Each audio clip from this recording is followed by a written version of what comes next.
Bonjour, c'est la France qui a l'histoire. Aujourd'hui, nous sommes à l'hôtel des Invalides.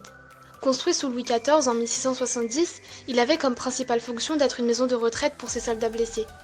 De nos jours, cet hôtel abrite également le musée de l'armée, prévu pour la visite. En cette sortie, les deux groupes sont réunis. L'année dernière, le premier groupe a vu ce que le deuxième verra tout à l'heure.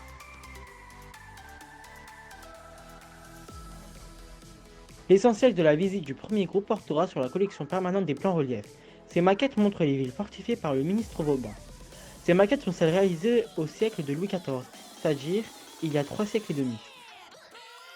L'essentiel des bâtiments, c'est le musée des guerres, le musée, je ne sais plus comment ça s'appelle, musée de l'armée. Jusqu'à Louis XIV. Vauban était le stratège de Louis XIV qui a organisé les fortifications de différentes villes de France. Il est aussi très connu pour avoir fait naître les plans reliefs auxquels nous avons eu accès dans le musée. Et le romain germanique, c'était la famille de Habsbourg. Et la famille qui régnait sur la France, c'était la famille de Bourbon. Et donc, c'était la lutte entre les Bourbons et les Habsbourg. C'est pas de la famille. Comment?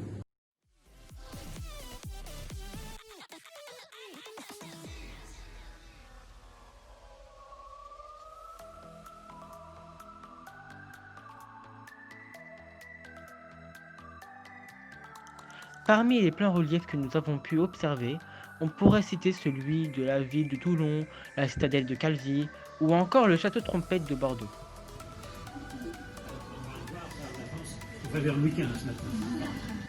Louis XV renverse les alliances de l'Europe de l'Ouest en faisant marier son petit-fils à Marie-Antoinette, archiduchesse d'Autriche, et apaise ainsi les relations franco-autrichiennes. En effet, le Saint-Empire romain germanique était en conflit avec les rois de France.